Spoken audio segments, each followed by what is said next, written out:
What is up, Cup Check audience? Welcome back to another episode. Me and Zach are back in the lab in the stew, and we're cooking up some vids. Yeah, there's a lot to talk about. We haven't really done too much content, kind of like reacting to what's going on in spring training. So look forward to that coming up. Definitely some good videos on the way. Zach, how you feeling today? Good. We're coming off the biggest vid, future breakout. So we had to make a part two, give the fans what they want. Yes, sir. The reason you clicked on today's video, we are going to be breaking down just another set of breakout pitchers because that was our first video to ever do 1,000. So thank you guys for watching the video. It means a lot. We did not expect to get 1,000 views on a video this quickly, but that just shows you the power that the Cup Check community has. And we're just going to keep growing. Another quick thing to mention for Cup Check, Instagram's popping off as well. Go check out the Instagram.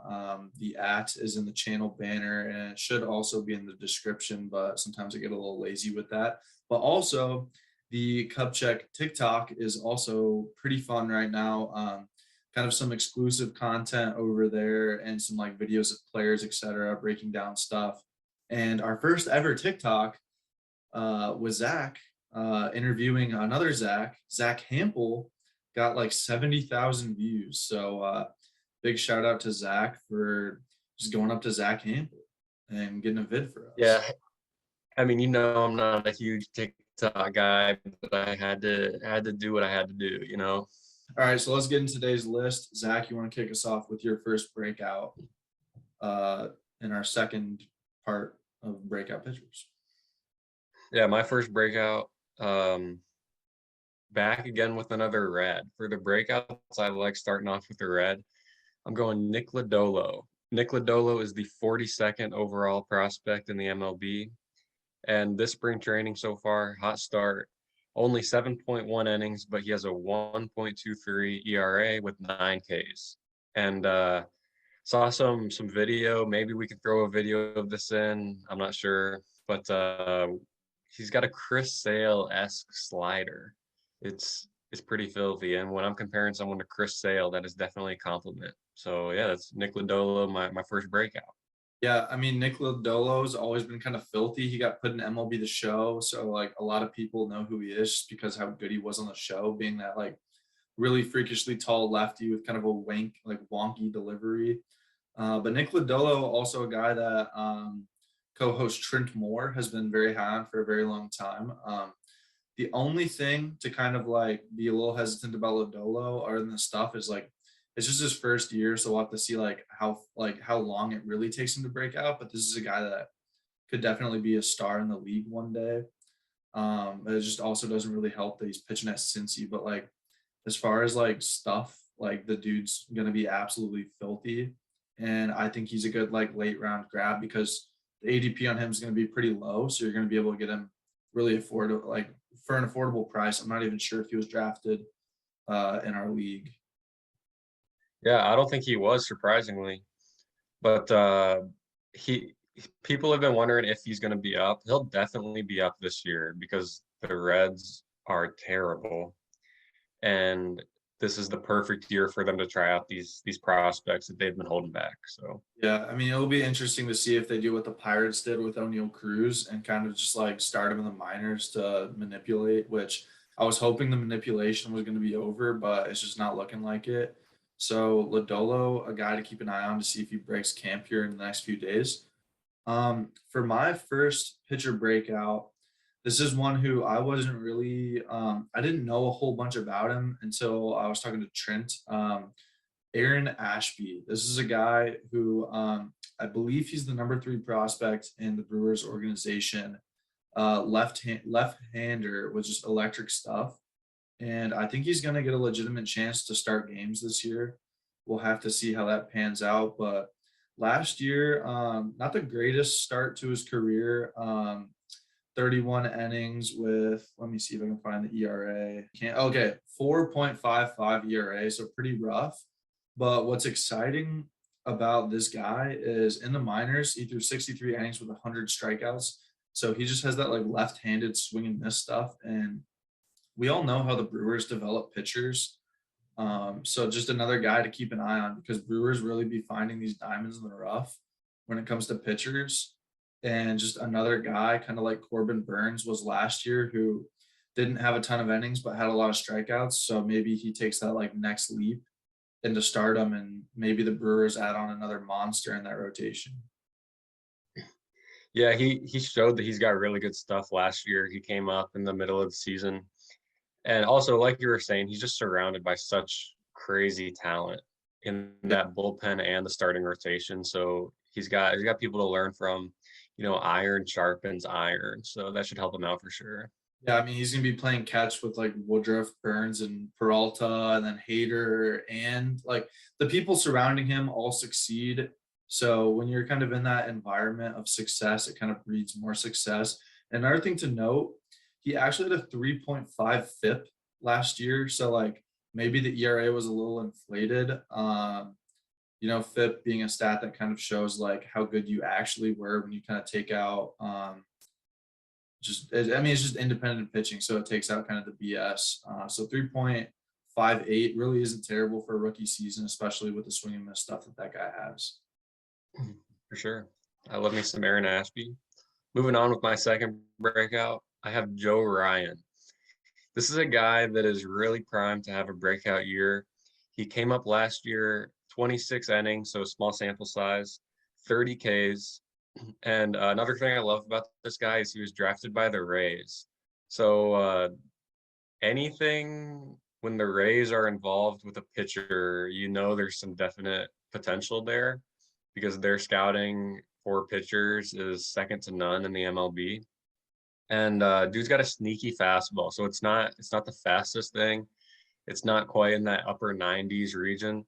More sitting more mid 90s, 93, 94, but it's sneaky. It's got a lot of movement, up in the zone, high spin rate, and yeah, he showed last year he can do a lot of damage. He kind of lives and dies with the fastball.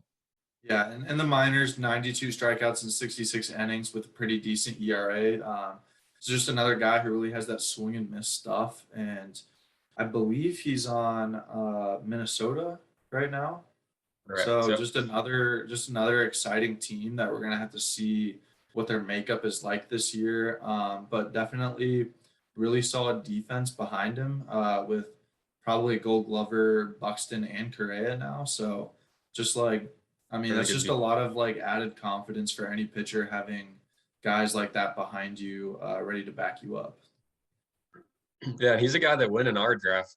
Um, he went relatively early, so maybe pick him up before someone else does in your leagues. And he's 25 years old, so he's ready. And yeah, I like Joe Ryan. Yeah. Coming in for my number two breakout pitcher, I have former number one overall pick Casey Mize. This is a guy who had like a mini breakout last year. I'm not really ready to say that he broke out with a 3.7 ERA last year because this guy is just so much better than that. And this is a guy who you can get really late in your drafts. I actually went a little earlier to pick him, but I still got him, I believe, around like round 15 to 20 range. He's not a guy. I think his ADP is around the 200 range. So just really, you're not going to have to overpay for him. But this is a guy who has the pedigree. He has all the potential in the world. And honestly, like all these prospects coming up from Detroit, eventually one of them is going to have to pop. And Casey Mize is kind of who I think they're building the foundation upon this like pitching staff that's coming up. I mean, you have Screwball as well, who's another really good pitcher to consider drafting later in the rounds. But Casey Mize, a guy that I really like. I just think the stuff plays. I think it always has played. Uh, I think it always has played, and I think maybe he breaks out even more this year. Yeah, Casey Mize is one of those guys that was such a high prospect, and now that he's come up, people have kind of forgotten already. Sometimes that just happens. Like this is by no means am I comparing Casey Mize to Bryce Harper, but he was such a high prospect that like by the time he was already a seasoned vet, people kind of fell off him a little bit. People just tend to forget about guys when they had such hype coming up. So yeah, I think Casey Mize is one of those guys that People aren't as excited as they might have been at the beginning of last year. So he's definitely more of like a sleeper type pick. Yeah. Do you agree with that or Where, no? yeah, yeah. And where you're gonna have to draft him, I mean, you're at this point in the draft, you're looking for people that have that potential to break out and be a real contributor on your team, or you're looking to take that risk, and at worst case scenario, you're dropping him for whoever is performing on the waiver wires. Which if you end up having to do that, it's not gonna hurt you where because of where you're drafting Casey Mize. So just a good like late round guy who really has the pedigree and the potential to be everything you want and a solid like fantasy pitcher. Yeah, I agree. And I'd be shocked if he ends up on the waivers. I think he's just too much of a solid guy, a workhorse that will get the job done. Yeah, second. I mean, he's going to be having a second like full season in the league, like just kind of like getting that comfortable, like that comfiness that comes with like consistency and not having to worry about being sent down and up. Like the dude's finally going to be able to just kind of relax and just get to work. So really excited to see what Casey Mize does in 2022. So Zach, who do you have as your number two breakout? My number three, actually, Wait, you're on three? Oh, bit of my a bad, my wild bad. card. No, you're a bit of a wild card here. I'm going Deivi Garcia, and really, Deivi Garcia. Past week, he became the first friend of the program. Yeah, I he was at really this. did. I was at the spring training game down in Florida. Took a video of him warming up, and he threw it on his story after I put it on the Cup Check story. And it really meant a lot. So it's a little bit of a biased pick here, but um, he's talented. Tiny guy. Seeing him in person, super short, which was a bit surprising, but really talented guy, packed with a lot of power into that small build. And fastball's got a lot of life with a really good curve too. And yeah, I think he's an underrated guy that could sneak in that 4-5 slot on the Yankees rotation, which is kind of weak. So yeah, I like Deivi Garcia having a breakout this year. Yeah, and also just nasty curveball in that video that was on the Cup Check story. If you Yeah. haven't seen it, you're missing out. What are you doing? Go follow the Instagram so you don't miss out these exclusives when Deivi Garcia posts about Cup Check. My final breakout, a guy I took a late round flyer on as well this year, Josiah Gray. This is a guy who he kind of has. I mean, I'm not gonna say like the expectations are high, but when you're in a trade that revolves Trey Turner and Max Scherzer, you got to be expected that you're gonna be freaking good someday. He was one of the bigger prospects that the Nationals got in that deal with the Dodgers, and Josiah Gray was the Dodgers' number one pitching prospect at the time. So another organization I really believe in for like developing and finding talent, the Dodgers. So Josiah Gray, just kind of a guy who's had some pretty nasty stuff and came up and saw a little bit of success last year. Obviously, you know, a 5.3 ERA isn't great, but at the same time, I remember streaming, pitching and ditching him a few times last year. And there were a few times where he did get a quality start or he had some solid K numbers. Last year, 62 innings, 63 Ks. Not the most electric stats, but I'm telling you, I specifically remember a few starts where I feel like he did like 4 innings, 7 Ks, and low runs. So the guy who I believe has the stuff, and I don't think the Nationals would have included him in that package if they didn't believe in the potential of Josiah Gray. Yeah, we see it all the time with huge prospects. They're with the organization that they came up in, and they have a little bit of struggle putting it all together. They go through a trade and something clicks. Happened with Glass now, happened with Garrett Cole, happens all the time. And I could see Josiah Gray as being one of those guys that just settles in the Nationals. Not a lot of pressure on him right now. He can really just work on his craft and put all that potential together to create a Yeah. great pitcher. Yeah, agreed. Ending off our video today, I actually have a texted in list from co-host Trent Moore of guys that we should discuss for his three picks as well. Number one, Noah Syndergaard. I guess he's more thinking of a resurgence than a breakout for Syndergaard. What do you think about Noah? I love Noah Syndergaard for this year. I was actually frustrated I didn't get him in the draft. Um, he's just the type of guy you want as a pitcher. Um, Electric fastball. We'll see how he comes off TJ. That's always a question. But yeah, I love Noah Syndergaard. Really solid pitcher, and maybe he can return to being Thor like he was on the Mets. What do you think? Agreed. Just health is going to be key for him, and just kind of being on that team with Trouty and Otani, like we really need some of these other pitchers, Sandoval, um, Syndergaard, etc. We need them to step up so we can see Trout and Otani in the playoffs. And I think Syndergaard has that like veteran mentality, and as long as he stays healthy, I expect that he'll be at least a decent pitcher you can rely on for some good strikeouts and maybe eating some innings as well. Yeah, I think if he can get 24 starts this year, he'll be huge in fantasy. Yeah. Just if he can stay healthy to get 24 starts. And that's another guy with pretty late ADP as well. So you're really not taking on too much risk picking him. Trent's second breakout pick. I'm not sure if you're going to know too much about him. We'll have to see. What do you know about Grayson Rodriguez? Not too much, but he's like really high on the prospect list, right? Top pitcher. Yeah, he is considered the top pitcher. It's pretty much between him and Boz on the prospect list, but at this point, I don't even really consider Boz that much of a prospect because he came up and dominated. But Grayson Rodriguez has just been absolutely phenomenal in the minor leagues. And for how bad the Orioles have been for so long, you got to imagine that they got to have some like killer prospects coming up. And that's exactly what they have in Grayson Rodriguez. This is a guy who in 2021 started in high A, and he posted a 1.5 ERA through 23 innings. They're like, you know what, this is too easy for him. Let's throw him up to double A. And in double A, he posted a 2.9 ERA through 80 innings with, 80 innings, 121 strikeouts. So Grayson finished the year last year, combined double A and high A and double A. He posted 103 innings, 161 strikeouts. So just a guy who was way above the talent. Dude, what? Yeah, that's crazy.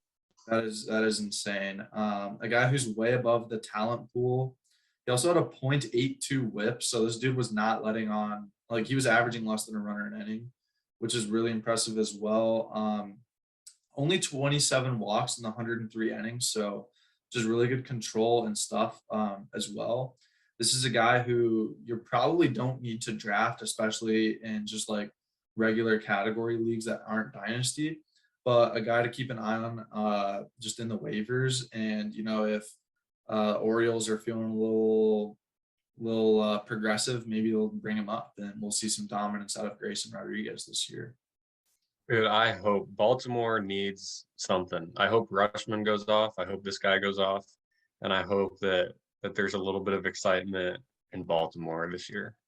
Yep. So Trent's final breakout pitcher, Zach. What do you know about Reed Detmers? Angels guy? Yeah, another Angels guy. I believe he's the Angels' top-rated prospect. Yeah, I don't know too much about him, but that's huge for the Angels if they can really get this rotation solidified and get Trout to the playoffs. Yeah, I mean, that would be ideal. In AAA last year, Detmers posted, he only threw 8 innings in AAA, but in those 8 innings, he had a 1.1 ERA. I'm guessing he had 1 start, and he struck out 11 in AAA. Yeah. So, I mean, really good start at AAA. AA posted 54 innings with 97 strikeouts. So another guy he's damn near averaging 2 strikeouts an inning there. So just very impressive stuff out of Reed Detmers. And I don't want to say this, but because I don't really know, but I think he's a guy who's had a solid spring training. I would have to look into that as well, but obviously wish we had Trent here to break this one down a little more. But yeah, so those are Trent's 3 picks as well. If you want to go research Reed Detmers, kind of form your own opinion as well, would highly recommend it. Trent's a guy who knows the prospects pretty well. So Reed Detmers might be something special. Hey, also, I know we've been all over the place with this episode, but I also got a text that's pretty relevant. Uncle John hit me with the Hunter Green will make the team at the start of the season text. So when we're talking about pitcher breakouts, I mean, that's the big one. Dude's gonna chuck some cheese. Yeah, But yeah, I mean, I don't follow the Reds. I don't know if he will break camp or not. he will. As I got the notification. Reds awesome. top prospect Hunter Green will take the mound for the Yeah, so go MLB snag debut. him. Go April snag 10th, him. he's starting. Go snag him on your waivers right now before it's too late. But yeah, that's gonna do it for pitcher breakouts part 2 / like resurgent players. Kind of a longer episode today, just breaking down pitchers, but hey, getting 1,000 views in the first pitcher episode, we figured might as well do another. Thank you all for watching, and as always, have a good one.